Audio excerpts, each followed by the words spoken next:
Kembali lagi di podcast Kesal Aja. Mungkin maling adalah salah satu spesies paling brengsek di dunia ini. Kok bisa ada gitu orang-orang yang punya visi misi untuk nyolong dari orang lain? Gue gak ngomongin maling bisnis ya. Orang bikin project terus mereka nipu atau duitnya dibawa kabur. Bukan yang begitu, itu brengsek juga. Tapi setidaknya itu masih butuh skill ngibul, skill gak tahu pencatatan ekonomi mungkin. Maling mobil misalnya masih butuh skill itu. Bayangin mobil lagi dikunci, rem tangan kepasang, gimana caranya bisa tiba-tiba lo ambil tuh mobil, susah kan? Lo harus ngerti mobil banget itu. Bahkan maling yang ngebobol mesin ATM aja masih butuh skill ngebobol. Tapi bukan itu maling-maling yang gue bahas hari ini. Yang kita bahas tuh maling-maling level 1.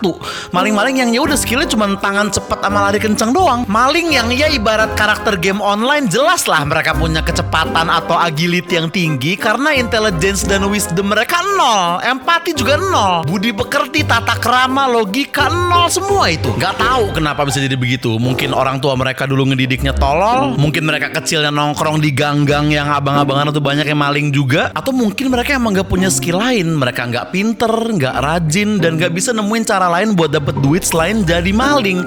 Kasian kan?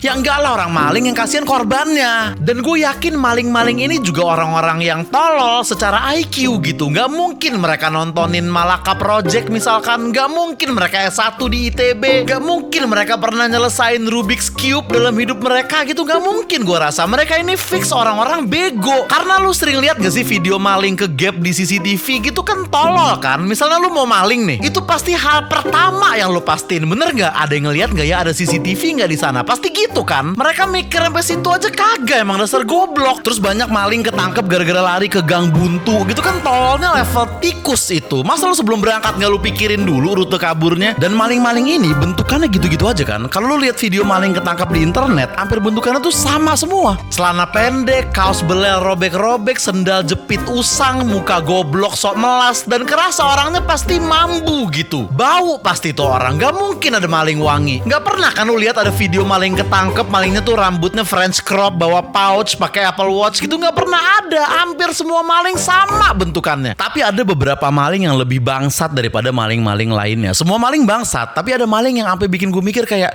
kok bisa sih lu maling di sini? Pertama, maling sendal pas sholat Jumat. Apa sih maksudnya tuh? Gila kali, kita lagi ibadah loh. Orang lain lagi berdoa, terus lu memutuskan, wah sendal baru asik nih. Brengsek lo. Orang lain di sana nyari pahala, lu malah bikin dosa gitu. Bayangin korban yang lu incer adalah orang yang lagi beribadah. Gila nggak? Demi sendal baru, lu bikin korban lu itu mau gak mau balik siang-siang, panas-panas, di tengah terik, harus nginjek aspal, dan kakinya sakit sampai dia ke rumah. Kan kurang setan apa lu itu? Lu lihat cara orang naruh sendalnya pas sholat Jumat tuh udah ampe random. Ada yang jauh banget, ada yang diumpetin di belakang roda motor orang, ada yang diselipin di pagar. Itu kenapa coba? Biar aman dari orang-orang laknat kayak lu. Sumpah efeknya tuh gak hanya ke korban, tapi sampai ke orang-orang lain yang gak pernah jadi korban juga. Tiap abis sholat Jumat selalu ada pikiran kecil di kepala gue. Walaupun mungkin cuma 0,1%, tapi selalu ada pikiran kecil di otak gue yang khawatir. Duh, mana sendal gue nih? Tadi di sini, sekarang kok gak ada. Pasti ada maling sendal. Aduh, mana tuh sendal bini gue yang beliin lagi. Nyarinya waktu itu muter-muter mall sampai 2 jam. Udah itu sendalnya juga nyaman, gue demen banget. Ukurannya pas, diinjek juga empuk, dilihat juga keren. Warnanya juga agak matching sama sarung gue. Kenapa sih gue harus pakai sendal itu hari ini? Harusnya gue ada sendal jelek satu lah buat backup. Aduh, ini hilang deh nih, gue harus nyeker. Kaki gue ntar bisa cantengan, kena aspal panas, bisa infeksi, bengkak, mesti ke dokter, keluar duit lagi. Kaki gue jadi mesti diperban. Orang pasti pada nanya, kenapa kaki lu Za? Gue harus cerita panjang lebar berkali-kali ke semua orang. Terus gue diledekin sama teman-teman gue, ya cantengan ya. Terus terjadi mesti beli sendal lagi, dan sendal baru gitu masih kaku, belum luwes, belum empuk, harus sering gue pakai dulu. Aduh, malas bener. Belum lagi bini gue pasti marah. Kemarin kan udah dibeliin, kok beli lagi? Dicolong ya di masjid. Makanya nyimpennya tuh yang bener, jangan ngasal naruhnya. Sendal di masjid hilang, di rumah juga barang-barang hilang mulu. Sayang, lihat charger aku nggak? Lihat headset aku nggak? Lihat kaos kaki aku nggak? Kamu tuh yang bener lah kalau sama barang-barang gitu. Karena kan ada deh yang ternyata cuman ketendang-ketendang dikit doang sama orang, jadi agak kegeser gitu. Lu bikin kita jadi overthinking setiap habis sholat Jumat. Cuman gara-gara lu pengen upgrade ke sendal bagus dari sendal butut, jelek, kotor, dekil, bau, najis, terkutuk lu itu. Kedua, maling helm di parkiran motor. Helm loh, helm itu alat keamanan, itu buat ngelindungin pala orang. Siapapun korban lu, pala dia tuh lebih berharga daripada pala lu yang kosong itu. Bayangin tuh orang harus pulang gak pakai helm, bahaya. Dan dan bisa kena tilang dia gara-gara kebrengsekan lu. Kalau dia ditilang sama polisi terus dia bilang helm saya habis dicolong pak, juga pasti lebih kedengeran kayak ngibul. Lagian berapa banget sih harga helm gitu loh, cepet 200. Ya kalau helm bagus, kalau yang lu colong helm tua yang busanya udah kempes, cetakannya udah tolol, kacanya udah burem, sama udah jatuh-jatuhan, baunya udah kayak kaos kaki orang habis futsal, laku berapa sih itu gocap? Lu mempertaruhkan resiko lu digebugin massa dan keselamatan korban lu di jalan demi 50.000 gitu. Mau sampai kapan gitu-gitu sih? Bisa sampai lu jadiin karir emang? Ada orang full time maling helm? Ada gitu orang bisa nikah, punya mobil, punya anak 3 gara-gara nyolong helm sehari-hari? Ada emang? Ada orang sukses bikin seminar kiat-kiat nolong helm KYT gitu? Ada yang bikin buku cara mencuri helm SNI untuk pemula? Ada gitu anak kecil ditanya sama gurunya cita-citanya apa nak? Maling helm dong. Ada emang?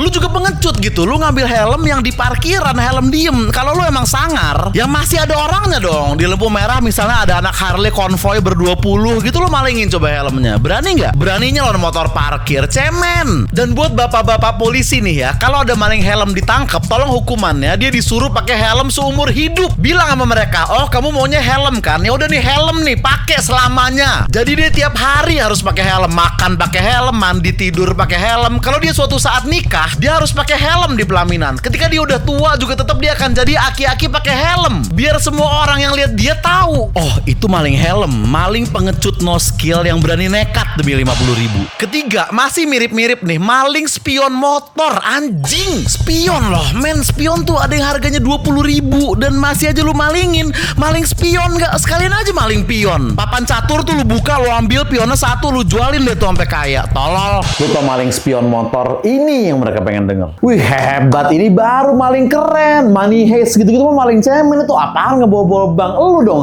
ngambil spion terus kabur. Gini baru bener maling model skill doang. Model skill doang maksud gue. Lagi nih bodo amat sama keamanan orang pulang gak pakai spion, bukan urusan lu itu. Yang penting lu dapet duit receh. Dan lu kayaknya butuh spion juga deh. Kan spion buat ngeliat ke belakang kan. Nah kayaknya lu perlu ngeliat ke belakang di hidup lu, di mana salahnya sampai jadi orang brengsek kayak gini. Keempat, maling kotak amal masjid. Brengsek banget gak? Nyolong di rumah orang aja udah brengsek. Ini nyolong di rumah Tuhan. Ini orang pas SD bolos mulu kayaknya, nggak belajar PPKN, nggak belajar agama. Dia masuk sekolah mungkin pas pelajaran olahraga doang buat belajar kabur kenceng. Dia juga nggak belajar matematika, nggak mungkin dia bisa ngitung angka, ngitung dosa aja nggak bisa. Biologi juga dia nggak belajar. Buktinya dia nggak ngerti mikir tuh harusnya pakai otak, bukan pakai dengkul, dekil, hitam, najis mereka itu. Dan dia juga nggak belajar bahasa Indonesia, makanya dia nggak bisa baca tulisan kotak amal. Kotak amal, woi, itu buat orang-orang beramal. Ada yang buat anak yatim, ada yang buat bencana, ada yang buat pembangunan masjid. Yang nggak ada apa? Yang buat elu dongo. Kotak amal tuh isinya recehan, tapi ternyata lebih receh moral lu. Dan apakah orang-orang begini akan melakukan hal baik dengan uang itu setelah dia bongkar kotaknya dan hitung duitnya? Apa yang pertama bakal dia lakuin? Apakah dia akan hitung 2,5% dari situ buat zakat? Apakah dia akan sisihin buat beramal ke fakir miskin? Apakah dia akan ambil selembar 2 lembar terus dia sumbangin di kotak amal masjid lain? Apakah dia akan merasa bersalah sedikit pun? Enggak kan? Gua rasa lebih banyak yang duitnya dipakai kalau nggak buat mabok ya buat judol udah. Udahlah nyolong di rumah Tuhan, duitnya dipakai buat hal haram lagi. Malaikat yang nyatet dosa kerja banyak hari itu. Nih ya, kalau lu mau iseng-iseng naikin emosi sesaat, lu buka YouTube, lu search maling kotak amal pura-pura sholat. Wah itu brengsek ultimate. Bentukannya tuh mirip semua bapak-bapak dekil dengan baju dan akhlak usang, pura-pura sholat sambil telingak-telinguk nyari kotak amal. Terus biasanya mereka ngambil momentum pas sujud tuh, pura-pura nyelinap ke kotak amalnya gitu. Lu search deh sendiri deh, brengsek banget tuh orang-orang. Kelima, nah ini yang paling bangsat nih, maling kecelakaan. Jadi ada kecelakaan motor nih di depan mereka. Terus mereka ngapain? Bukan nolongin, bukan ngebantu, bukan ngedoain, bahkan bukan ngediemin.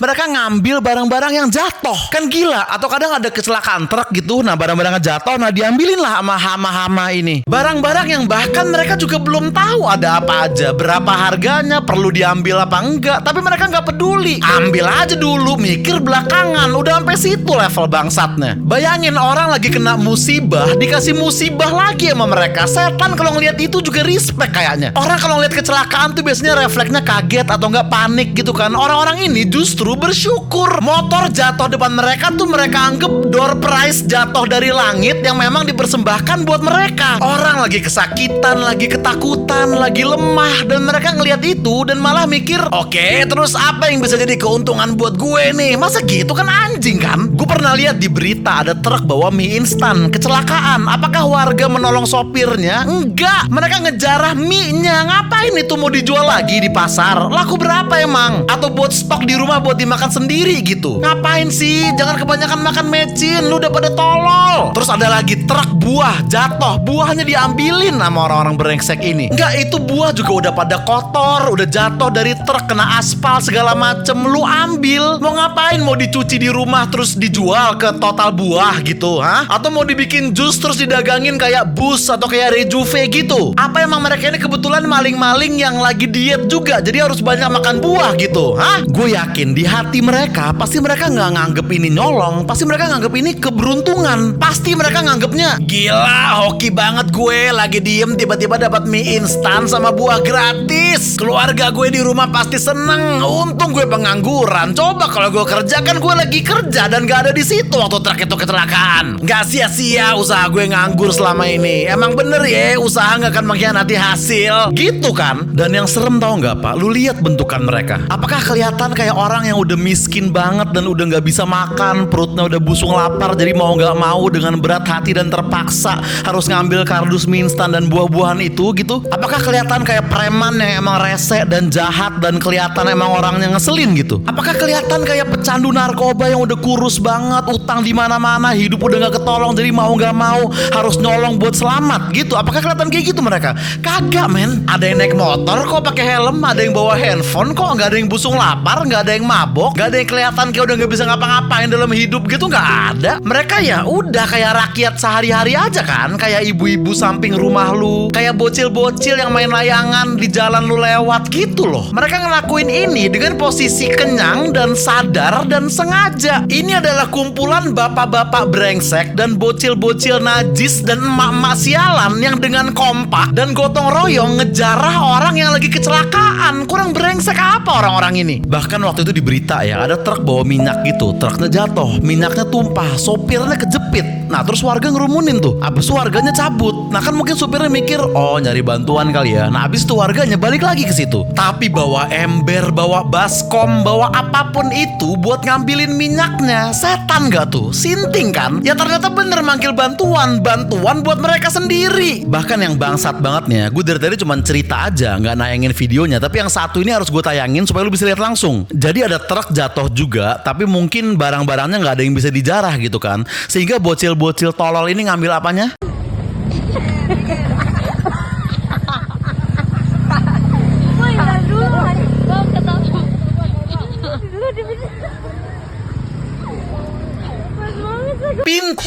Pintu truk lu ambil, mau lu jual di mana? Calon pembeli lu tuh cuma truk lain yang kebetulan pintunya habis dijarah juga. Truk lain yang pas banget pintunya lagi rusak dan ukurannya sama kayak pintu yang lu ambil ada, hah? Satu-satunya truk yang butuh pintu lu, yaitu truk yang habis lu jarah tadi, bego. Mau lu taruh mana? Shopee, Tokped gitu. Dijual pintu truk sisi kiri, kondisi 80%, ada lecet tipis bekas kecelakaan. Nego tipis please, jangan tebel-tebel kayak pintu truk ini gitu. Atau lu nggak mau jual, mau lu pakai itu buat pintu kamar mandi lu di rumah biar estetik dan industrial gitu? Enggak kan? Ngapain lo ambil tuh pintu coba? Ngapain? Dan lu lihat kelakuan mereka, cengengesan, ketawa-ketawa. Apa yang lucu di situ? Yang harusnya ketawa itu orang tua lu. Kok bisa ya kita nikah sesama manusia nih, tapi pas bikin anak yang lahir sampah? Kok bisa ya? Gitu. Dan lu lihat bentukannya maling-maling ini. Bener nggak yang gue bilang tadi? Vibes dekil dan bau badannya kenceng banget kan? Lo lihat di video tadi, apakah menurut lu mereka ini orang-orang yang pakai deodoran sebelum keluar rumah? Apakah mereka orang-orang yang pakai parfum sebelum ngejarah? Dan secara kelakuan juga, apakah mereka orang-orang yang banyak belajar di sekolah karena ngincer beasiswa? Apakah mereka ada yang cita-citanya jadi dokter atau insinyur? Nggak ada kan? Jadi orang waras aja belum kesampaian mereka. Mereka ini maling men, maling gak ada empati, maling-maling tolol, maling-maling dekil, maling-maling mambu. Udah gak ketolong maling-maling begini, disuruh insaf susah, disuruh tobat pasti mereka gak peduli. Kalaupun mereka benerin hidupnya, kerja yang bener, ngantor, naik jabatan, bisnis, lama-lama sukses, diangkat dari pejabat, jadi maling lagi, maling duit rakyat. Oke, itulah maling-maling yang super brengsek menurut gue. Sebenarnya masih banyak maling lain lagi sih, kayak maling gigs, copet handphone sama dompet di acara musik tuh brengsek menurut gue. Tapi kayaknya kita bahas di episode terpisah aja karena gue pernah jadi korban 2 kali di situ. Kalau ada yang maling ya gue kelupaan, mungkin lu bisa tulis di kolom komentar maling kayak apa sih yang brengsek banget menurut lu. Bukan di kolom komentar YouTube ini ya, di kolom komentar Bripto Ambarita tuh biar langsung ditangkep sama dia.